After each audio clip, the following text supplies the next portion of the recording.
하나님의 말씀을 보겠습니다. 요한복음 17장 20절에서 26절까지 말씀입니다.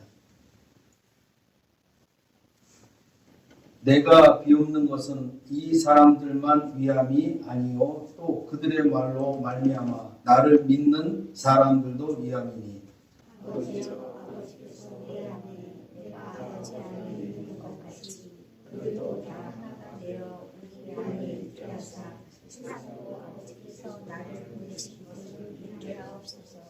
내게 주신 영광을 내가 그들에게 주었사오니 이는 우리가 하나가 된 것 같이 그들도 하나가 되게 하려 함이니이다.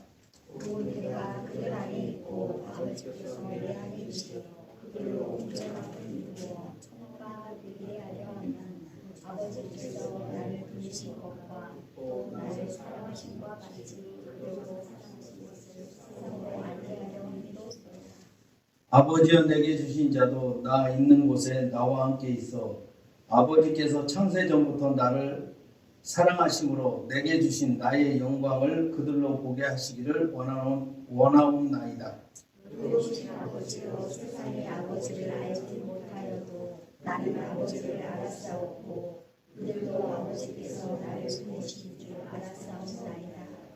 내가 아버지의 이름을 그들에게 알게 하였고 또 알게 하리니 이는 나를 사랑하신 사랑이 그들 안에 있고 나도 그들 안에 있게 하려 함이니이다.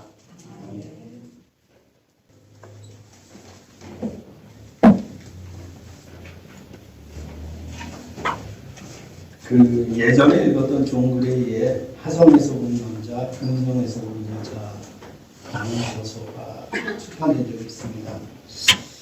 이 내용을 보면 이렇습니다. 본래 남자는 화성인이고 여자는 금성인이기 때문에 둘 사이의 언어와 사고방식이 다르다라는 겁니다. 그래서 우리가 남녀가 내 편이 될 수 없는 이유가 거기에 있습니다. 우리가 뭐 거리에 가다 보면 어떻습니까? 남녀가 이게 좀 안 맞죠. 그래서 어느 정도 안 맞으냐면 음식 취향도 안 맞고 또 하는 행동들도 안 맞고 굉장히 안 맞습니다. 그래서 뭐라 그래요? 로또라 이렇게 얘기합니다. 한 번도 맞지 않는 이런 관계입니다. 예. 그래서 우리는 이런 생각들을 합니다. 결혼하기 전에는 우리 남편 되었던 사람이 나와 마음이 잘 맞는다고 생각을 했던 거 하는 그런 착각을 일으킵니다. 그러나 그렇지 않아요. 남자들이요, 결혼하기 위해서 여자의 그 어떤 다양한 성품, 그걸 맞춰주는 겁니다. 그거에야 속는 거예요. 전혀 맞지 않아요. 전혀 다릅니다. 예, 로또와 같다 이렇게 얘기할 수 있습니다.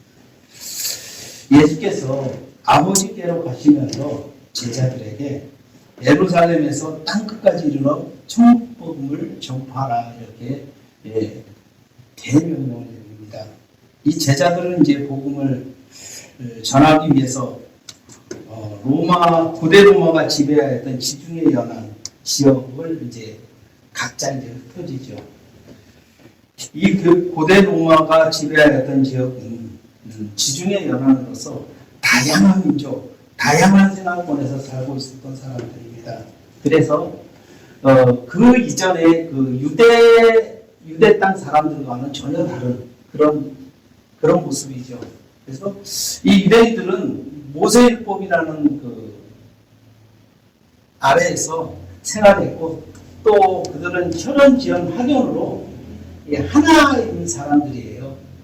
그러다 보니까 닮은 점이 많이 있고 동일한 점이 많이 있습니다.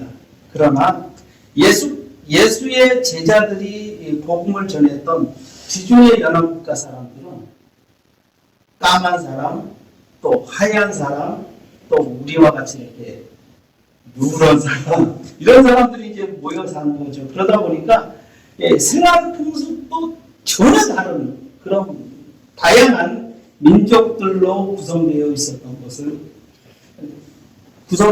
있었습니다. 그래서 이 사람들이 하나가 된다는 것은 굉장히 어려웠던 그런 상황이었어요. 그래서 예수께서 제자들에게 복음을 제자들로부터 복음을 들었던 그들도 다 하나가 되기를 기도하셨습니다. 20절에서 21절에 내가 비옵는 것은 이 사람들만 미함이 아니요 또 그들의 말로 말미암아 나를 믿는 사람들도 미함이니 아버지여 아버지께서 내 안에 내가 아버지 안에 있는 것 같이 그들도 다 하나가 되어 우리 안에 있게 하사 세상으로 아버지께서 나를 보내신 것을 믿게 하옵소서. 자, 예수께서 아버지께서 내 안에 내가 아버지 안에 있는 것 같이 그들도 다 하나가 되어 라고 기도하고 있다는 사실입니다. 예수께서 아버지와 아들이 하나라고 말씀하셨지만 사실 아버지와 아들이 존재 양식으로는 독립되어 있습니다. 그러나 그 본질은 뭐라고 해요? 하나다 이렇게 얘기할 수 있는 겁니다. 이거는 우리가 아무리 설명을 해도 이해가 가지 않습니다. 그래서 더 이상 설명할 수가 없습니다. 왜? 이거는 믿음으로 받아들이는 경우이기 때문에 그렇습니다.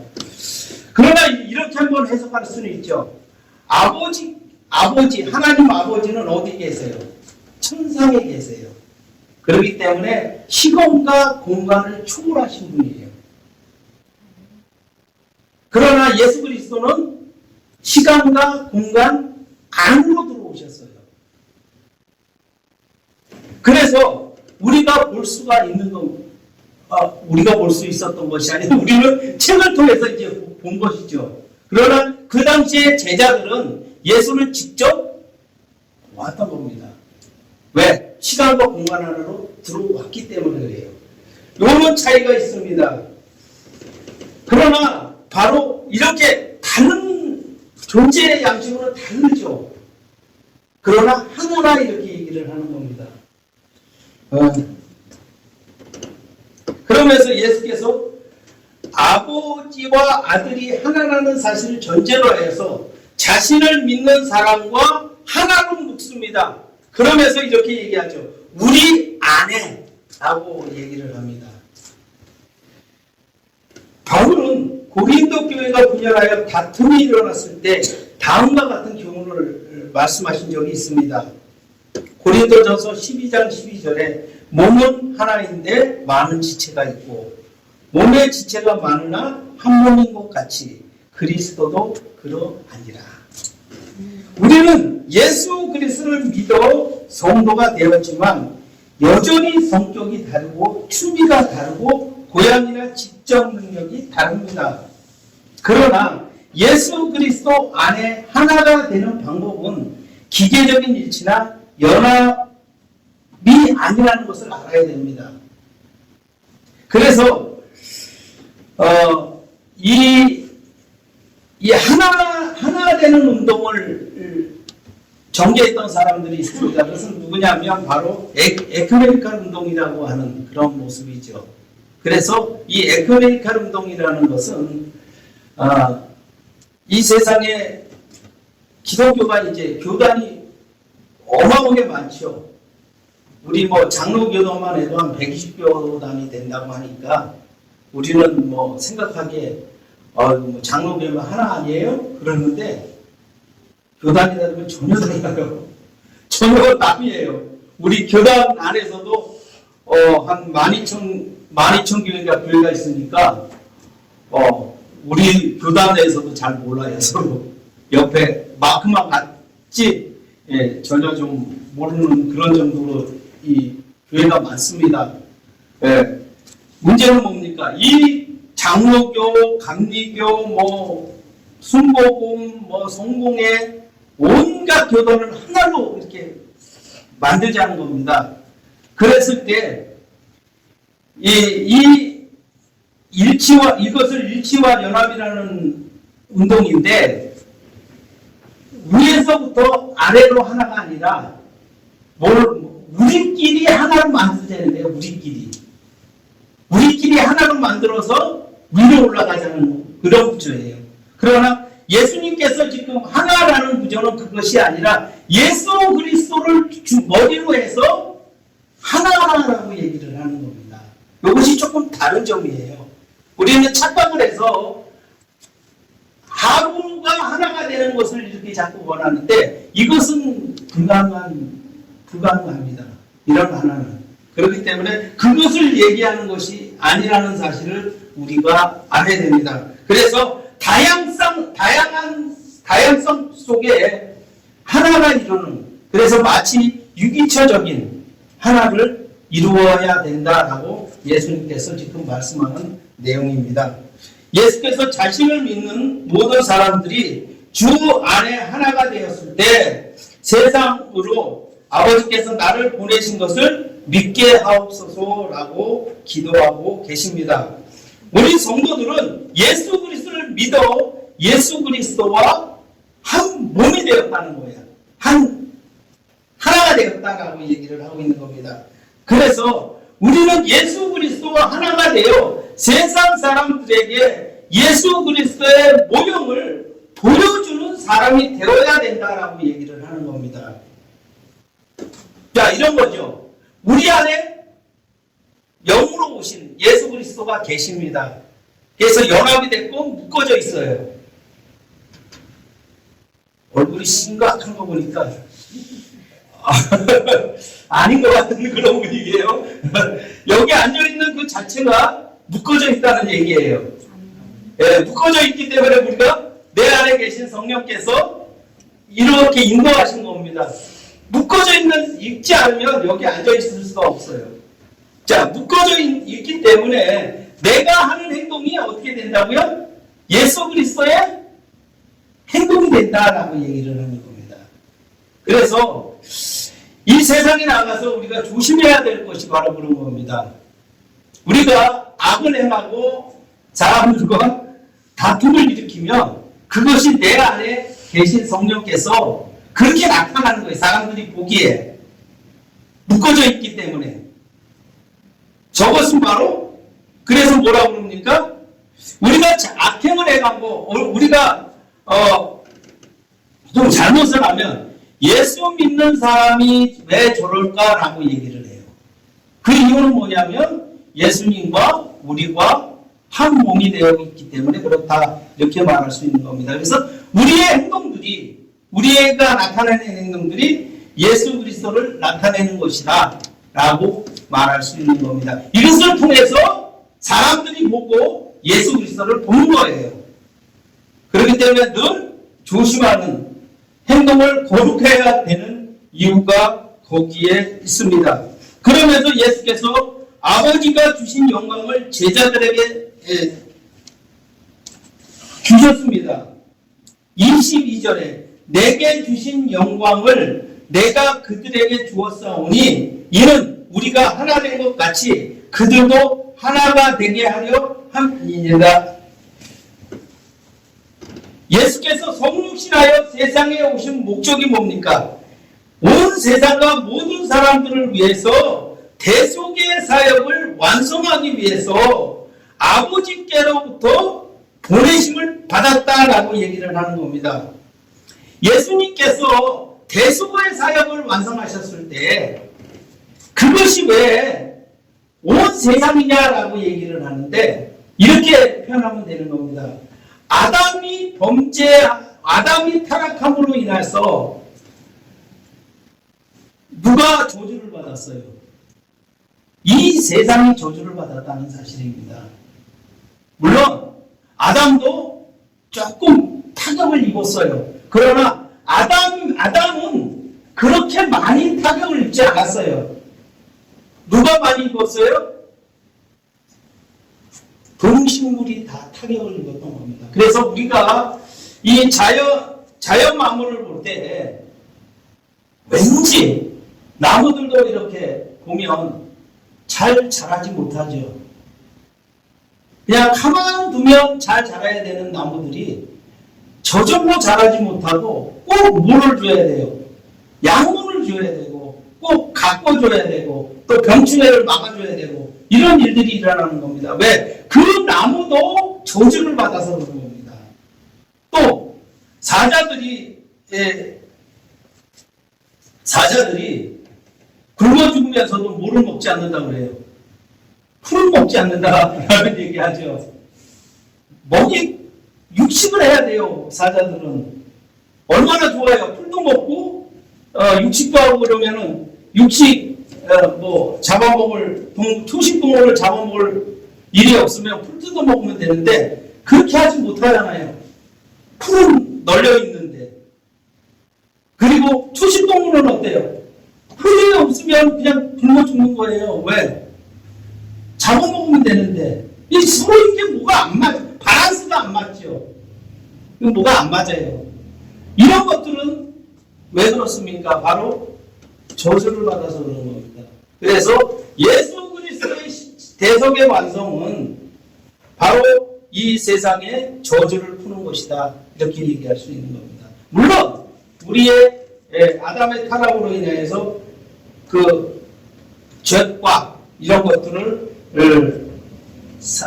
대속의 중금으로 통해서 용서를 받는 그런 놀라운 사건이기도 하다 이렇게 말할 수 있습니다. 이 대속의 사역은 예수 그리스도의 독단적인 사역이 아니라 아버지의 뜻이었다라고 말씀하고 있습니다. 예수께서 아버지의 뜻을 완성하여 영광을 돌리셨던 것 같이 제자들에게 사명을 부여하셨습니다. 비록 이 제자들이 받은 사명이 환난이나 핍박이 있겠지만 하나님의 뜻을 이루기에 영광이라고 이렇게 말씀하고 있는 겁니다. 이 영광이라는 말을 우리가 이제 잘못 사용하는 경우들이 있는데 그것은 뭐냐면 바로 하나님의 뜻을 이루는 것, 완성하는 것이 바로 영광이라 이렇게 얘기를 하는 겁니다. 그렇기 때문에 우리가 하나님의 뜻을 이루었을 때 사람들에게 혹은 하나님으로부터 받는 영광이 있죠. 그것이 바로 영광이라는 겁니다. 그것이 기쁨으로 자리 잡는 저와 여러분이 되시기를 바랍니다. 그러면서 예수께서 교회 안에 거하는 이유가 하나가 되기 위함이라 이렇게 말씀하고 계십니다. 23절에 곧 내가 그들 안에 있고 아버지께서 내 안에 계시어 그들로 온전함을 이루어 하나가 되게 하려 함은 아버지께서 나를 보내신 것과 또 나를 사랑하신 것 같이 그들도 사랑하신 것을 세상으로 알게 하려 함이로소이다. 우리 성도들이 예수 그리스도 안에서 하나가 되신 이유가 세상 사람들에게 아버지의 사랑을 알게 하기 위함이라 이렇게 말씀하고 있습니다. 이 사랑은 아버지가 아들을 사랑하는 것 같이 아버지께서 아들이신 예수 그리스도를 사랑하는 것 같이 성도들을 사랑하며 세상으로 하여금 알게 하려고 예수 그리스도와 하나 되게 하셨다라고 말씀하고 있는 겁니다. 아버지께서 아들이신 예수를 사랑하셨던 것 같이 예수 그리스도께서 사랑하셨던 제자들을 아버지도 사랑하셨다라고 말씀합니다. 왜? 예수 그리스도와 성부 하나님은 하나시기 때문에 그렇습니다. 자, 요한복음 3장 16절에 하나님이 세상을 이처럼 사랑하사 독생자를 주셨으니 이는 그를 믿는 자마다 멸망하지 않고 영생을 얻게 하려 하심이니라. 하나님의 사랑이 이와 같다는 겁니다. 독생자 예수 그리스도를 보내셨다는 거죠.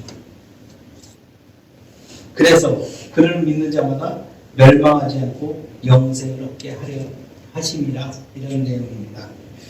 하나님께서 온전한 사랑을 보여주기 위해 독생자 예수 그리스도를 보내시고 대속의 사역을 완성하셨습니다. 이 제자들에게 환난과 핍박이 올 때에 제자들이 왜 환난과 핍박을 허락하였는가? 라는 겁니다. 그것은 바로 하나님께서 제자들을 사랑하셨기 때문이다. 이렇게 얘기를 하는 겁니다. 우리는 환난과 핍박이 오면 이런 얘기를 합니다. 하나님은 우리를 미워하시는가? 혹은 예수 믿는 사람들 중에서도 이렇게 생각하는 사람이 있어요. 내가 전생에 무슨 죄를 지었길래 이런 어마어마한 혼란과 핍박을 받는가 이렇게 얘기하는데 전생은 없습니다. 전생에 무슨 나라를 구한 사람도 있다고 그러는데 무슨 나라를 구합니까? 다 그것은 세상 사람들이 만들어낸 핑계거리에 불과하고 우리 입에서는 그 말이 나와서는 안 됩니다. 왜 그러냐면 하나님께서는 우리에게 환난과 핍박을 주는 이유를 사랑하시기 때문에 그렇다라고 얘기를 하는 겁니다. 그래서 제자들을 어디로 보내요? 환난과 핍박이 있는 세상으로 보냈다는 사실이죠. 그래서 그들에게 복음을 전하게 하고 그들이 복음을 전하면서 환난과 핍박을 만나면서 어떤 결과를 만들어내는 겁니까? 바로 하나님의 사랑을 시험하게 만드는 것, 놀라운 역사가 나타나는 겁니다. 그래서 우리가 어떤 환난과 핍박이 왔을 때 피하거나 이러지 마시기 바랍니다. 그걸 피해달라고 하지 마시고 바로 이 환난과 핍박으로 인해서 하나님께서 나에게 사랑을 더해주시는 사랑을 체험하게 하는 그런 계기라는 사실을 우리가 알아야 되는 겁니다. 그러므로 여러분들은 늘 이 말씀을 기억하면서 환난과 핍박이 왔을 때 복음을 전파하다가 그것이 오면 하나님의 사랑을 기억하는 저와 여러분이 되시기를 바랍니다. 그러면서 예수께서 제자들에게 영원한 영광을 누리게 될 것을 기도하셨습니다. 24절에 아버지여 내게 주신 자도 나 있는 곳에 나와 함께 있어 아버지께서 창세전부터 나를 사랑하심으로 내게 주신 나의 영광을 그들로 보게 하시기를 원하옵나이다. 예수께서 제자들을 다시 만난 장소는 지상이 아니라 어디라고요? 천상이라 이렇게 얘기를 합니다. 이 기도, 중보의 기도를 하신 장소가 어디냐면 다락방이었습니다. 이 다락방에서 지금 최후의 만찬을 즐기고 계시는 겁니다. 그러면서 이 최후의 만찬이라는 건 뭐예요? 다시 시작되는 만찬이 시작되는 뭐라고 해요? 식사 대접에 식탁이 있을 거라는 겁니다. 바로 어디서요? 이 지상이 아니라 천상에서 이루어질 것이다 라는 겁니다. 지금은 바로 예수 그리스도를 보면서 제자들이 청동볼을 보는 것 같이 희미하게 보이는 겁니다. 이 말은 뭐냐면 바로 예수 그리스도를 통해서 하나이신 하나님을 볼 수 있는 방법이 이 방법밖에 없다는 겁니다. 그래서 이 땅에 오신 예수 그리스도는 시간과 공간 안에 들어오신 예수 그리스도입니다. 하나님이십니다. 그분을 부분적으로 보는 겁니다. 그러나 천상에 가면 어떻게 본다고요? 얼굴을 대면해서 보는 것과 같이 그렇게 될 것이다 라고 얘기를 하는 겁니다. 바로 나의 영광을 그들로 보게 하시기를 원하나이다. 이렇게 되는 겁니다. 많은 사람들이 이렇게 얘기하죠. 하나님을 보여달라고 자꾸 우리에게 얘기하죠. 어떻게 생겼느냐, 어떻게 생겼느냐고 자꾸 얘기하는데 어떻게 얘기를 해야 돼요? 우리도 보지 못했어. 이렇게 얘기해야 됩니까? 아니면 나를 보면 하나님을 볼 수 있어 라고 얘기해야 됩니까? 굉장히 어렵죠.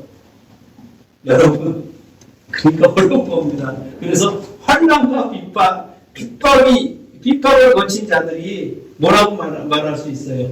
나를 보면 하나님을 보는 것이다 라고 얘기를 하는 겁니다. 그 가정이 있어야지 비로소 누구를 닮아간다고요? 하나님의 형상을 우리가 닮아가는 겁니다. 그때까지 하나님께서 우리에게 환난과 핍박 가운데 있을 겁니다. 그러니까 그때는 우리 핍박과 환난을 주는 그들을 향해서 손가락질하고 손가락 욕질하지 말고 어떻게 해야 된다고요? 참고 인내하시기 바랍니다. 그래야지만이 하나님의 형상을 닮아가는 자가 되는 겁니다. 예수께서 이 땅에 오셔서 십자가에서 죽으실 때 어떻게 하셨다고요? 어린 양과 같이 이렇게 죽으셨다는 겁니다. 그들을 향해서 손가락질 않았어요. 그들을 향해서 욕짓거리 하지 않았습니다. 그들에게 원망과 불평하지 않았어요. 어떻게 하셨어요? 묵묵히. 그리고 그들을 위해서 기도하셨다는 겁니다. 그들이 알지 못함으로 용서해달라고 아버지께 기도했던 그런 것입니다. 이 세상 사람들은 우리를 이해하지 못합니다. 그렇기 때문에 환난과 핍박을 우리에게 가합니다. 그러나 우리는 그럴 때일수록 묵묵히 인내하면서 그들을 위해서 기도하는 저와 여러분이 되시기 바랍니다. 예수께서 이제 성도를 위해 중보의 기도로 결론을 냅니다. 기도의 결론을 낸다는 얘기입니다. 25절에서 26절 의로우신 하나님 아버지여 세상이 아버지를 알지 못하여도 나는 아버지를 알았사옵고 그들도 아버지께서 나를 보내신 줄 알았사옵나이다. 내가 아버지의 이름을 그들에게 알게 하였고 또 알게 하리니 이는 나를 사랑하신 사랑이 그들 안에 있고 나도 그들 안에 있게 하려 함이니이다. 예수께서 하나이신 아버지께서 주신 제자들에게 알게 하였다라고 간단히 추려서 얘기할 수 있는 내용입니다. 우리가 하나님을 볼 수 있는 방법은 오직 아들을 통해서 알 수 있습니다. 이 세상은 아버지를 알지 못하기 때문에 아버지를 아는 아들이신 예수 그리스도를 통하여 아버지를 알게 하셨다라고 말씀하고 있습니다. 이 세상은 아버지를 모른다라고 말씀하셨습니다. 이 세상이 아버지를 알 수 없는 이유는 아버지께서 시간과 공간을 초월하여 천상에 계시기 때문에 그렇습니다. 그래서 이 제자들이 복음을 전파한 대상이 유대인을 포함하여 이방인이었습니다. 그래서 예수께서 아버지에게로 가시면 보혜사 성령을 보내시겠다고 약속하신 이유가 거기에 있습니다. 예수께서 보내시겠다고 약속하셨던 보혜사 성령은 하나님이십니다. 시간이라는 제약을 받지만 공간이라는 제약은 받지 않습니다.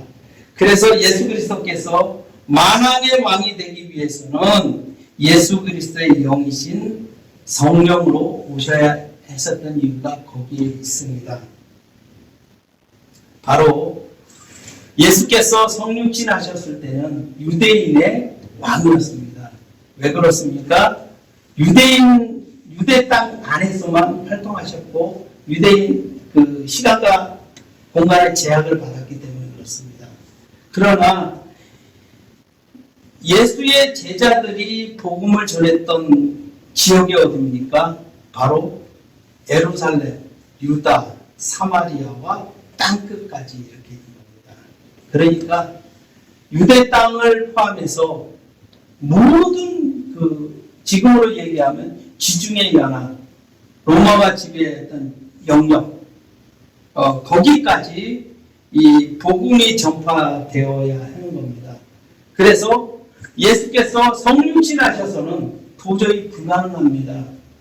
그래서 이 땅에 예수 그리스도의 영으로 영이신 성령께서 오신 이유가 거기에 있는 겁니다. 시간은 제약을 받아요. 그러나 공간의 제약을 받지 않습니다. 그래서 제자들의 마음에, 제자들의 중심에 임재하시는 겁니다. 그래서 묻고 있었다 이렇게 얘기를 하는 겁니다. 그래서 제자들이 가는 곳에는 하나님이 함께 하시는 거예요. 그래서 복음이 전파될 수밖에 없는 그런 경우라 이렇게 얘기를 하는 겁니다. 예수께서 바로 유대 땅을 떠나지 않으셨던 이유가 거기에 있습니다. 유대인의 왕으로 오셨기 때문에 그렇습니다.